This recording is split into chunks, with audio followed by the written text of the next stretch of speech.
اگر تم نے اہل سنت والجماعت کے اسٹیجوں کا ماحول صحیح کر لیا تو سنیت انشاءاللہ اور زیادہ ترقی پا جائے گی. اور آسان سا طریقہ یہ ہوتا ہے، ایسے بازاری خطیبوں کو اور ایسے ان پڑھ اور لا علم خطیبوں کو چھانٹنے کا سب سے بہتر طریقہ یہ ہے کہ آپ اپنے یہاں پر جلسہ کرائیں تو اس کا عنوان پہلے متعین کرا لیں کسی عالم دین سے، زبردست عالم دین ہو،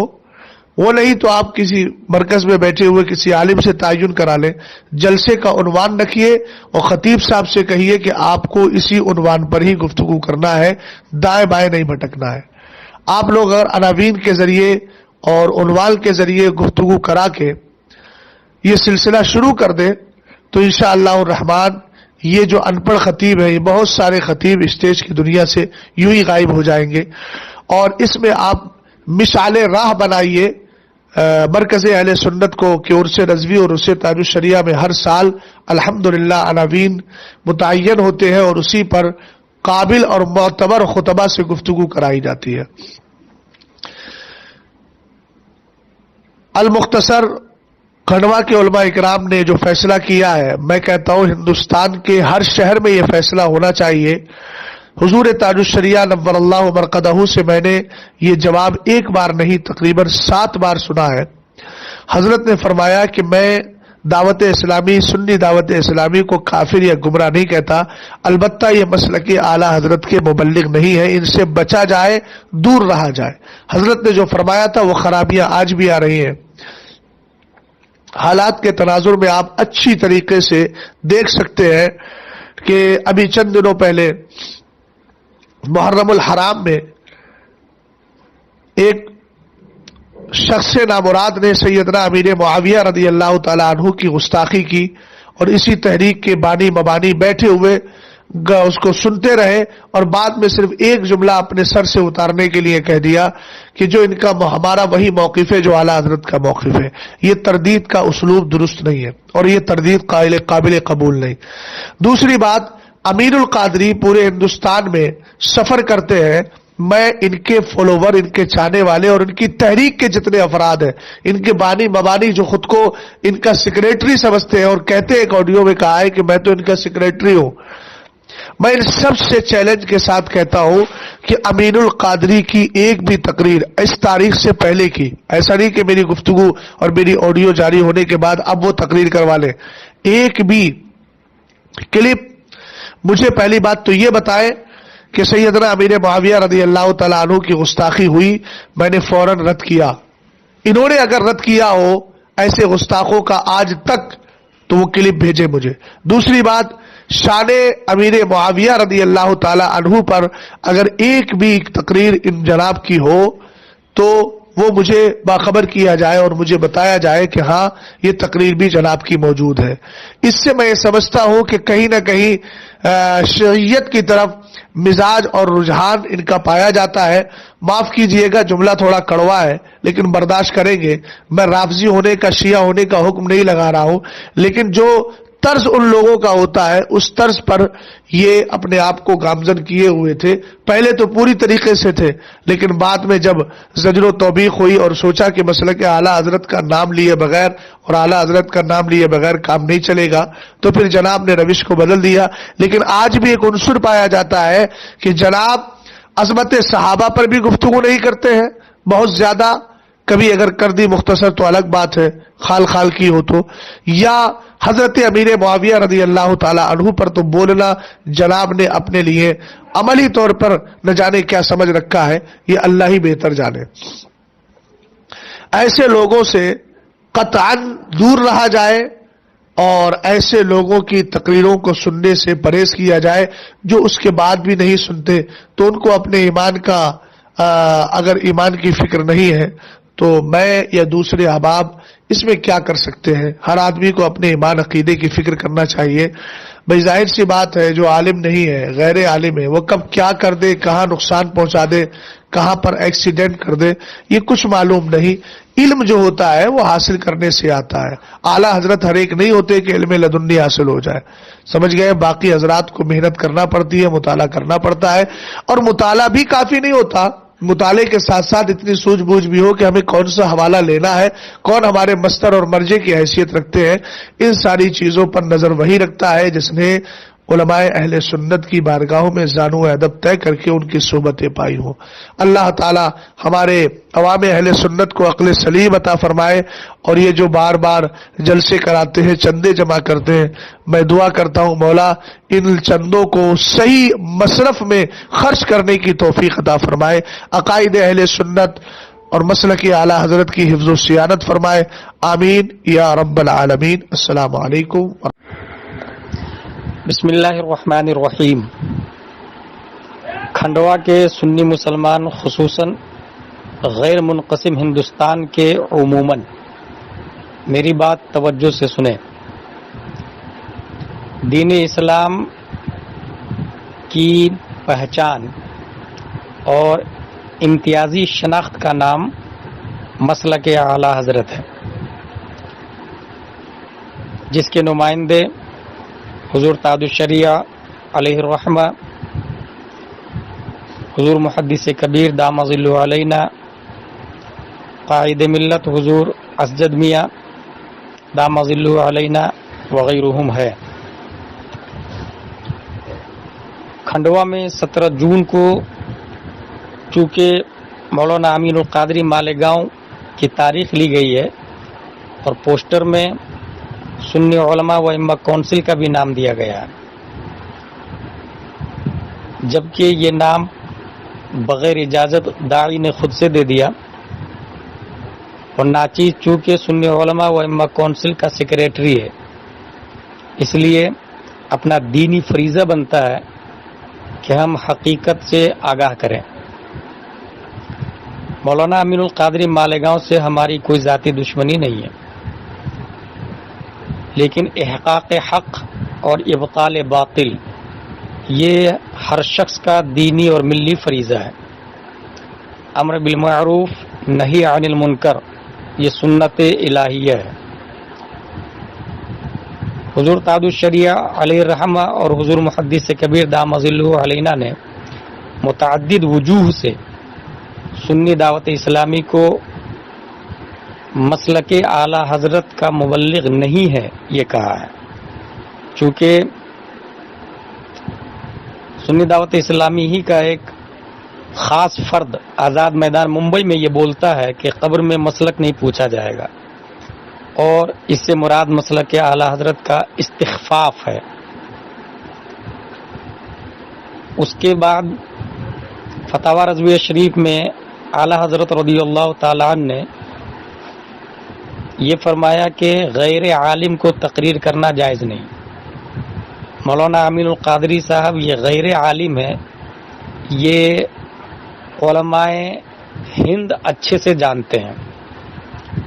اور اس کی وجہ یہ ہے کہ غیر عالم کب کس وقت کیا بولے گا یہ اسے پتہ نہیں ہوگا۔ وہ کبھی باطل کو حق، حق کو باطل کرے گا، کفر کو اسلام اور اسلام کو کفر کرے گا، اور اسے شعور بھی نہیں ہوگا۔ ہاں تبلیغ کی اجازت ہے، تبلیغ اور تقریر میں یہ فرق ہے کہ تبلیغ میں ہو بہو جو معتبر علماء کی کتابیں ہیں اس میں لکھی ہوئی بات کو بیان کر دینا، یہ ہے تبلیغ، اور ان باتوں پر دوسری باتوں کو قیاس کر کے اپنی طرف سے بیان کرنا یہ ہے تقریر۔ فار ایگزامپل مولانا امین القادری نے ایک جگہ تقریر میں یہ کہا دنیا کے تمام درخت کو قلم بنا دیا جائے اور سمندر کو روشنائی بنا دیا جائے اور پھر غوث اعظم کی تعریف کی جائے تو تعریف ختم نہیں ہو سکتی، درخت ختم ہو جائیں گے، روشنائی ختم، سمندر کا پانی ختم ہو جائے گا۔ سننے میں لوگوں کو بہت اچھا لگا، نعرے بھی لگا لیے، جبکہ یہ قرآن شریف کی آیت ہے اور یہ اللہ کے بارے میں ہے۔ لو کان البحر مدادا لکلمات ربی لنفد البحر قبل ان تنفد کلمات ربی ولو جئنا بمثلہ مددا۔ اسی طرح جبریل علیہ السلام کی توہین، حضرت پیارے مصطفیٰ صلی اللہ تعالی علیہ وسلم نے یہ فرمایا، یہ حدیث حضرت عائشہ رضی اللہ عنہ سے مروی ہے، امرنا رسول اللہ صلی اللہ علیہ وسلم ان ننزل الناس منازلهم، دنیا میں ہر فرد عالم نہیں ہو سکتا ہے، لیکن ہر شخص کو اس کی منزل، اس کی حیثیت اور جس قابل ہے وہ اسی پوسٹ میں رکھنا چاہیے۔ فتاوی رضویہ شریف میں اعلیٰ حضرت نے یہ بھی فرمایا کہ عوام کو چاہیے ائمہ سے جڑے، اور ان کو چاہیے باصلاحیت علماء سے، اور باصلاحیت علماء کو صاحب تصانیف سے، اور مصنفین کو ائمہ مجتہدین سے، اور وہ اللہ و رسول سے۔ اس سے کیا ہوتا ہے؟ ایمان کی بقا ہوتی ہے، حفاظت ہوتی ہے۔ چونکہ کھنڈوا میں جس نے دعوت دی ہے وہ کسی سنی علماء و ائمہ کونسل میں کسی سے نہیں پوچھا ہے، خود سے دعوت دے دی، اور پوسٹر میں ہم لوگ کا سنی علماء و ائمہ کونسل کا نام دیا۔ اس لیے ہم لوگوں نے میٹنگ کی اور نام ہٹانے کے لیے کہا، اور مزید اپنے سنی علماء و ائمہ کونسل کے لیٹر پیڈ پر مقاطعہ کا اعلان بھی کیا جائے گا۔ میں یہ آڈیو اس لیے جاری کر رہا ہوں کہ لوگ یہ جان لیں کہ ہماری ذاتی دشمنی نہیں ہے، ہم نے جو کہا ہے وہ فتاوی رضویہ شریف کی بنیاد پر کہا ہے، تعدد الشریعہ کے قول کی بنیاد پر کہا ہے، اور ایمان کی حفاظت اسی میں ہے کہ عوام اپنے علماء سے جڑے اور ان کی بات مانے۔ اللہ تبارک و تعالی ہم سب کو مسلک اعلیٰ حضرت پر استقامت عطا فرمائے۔ خادم غلام جیلانی ازہری، سیکریٹری سنی علماء و ائمہ کونسل کھنڈوا، بانی جامعہ سنیہ للبنات کھنڈوا، نزیل سنی سینٹر آف نیپال جنک پور 20۔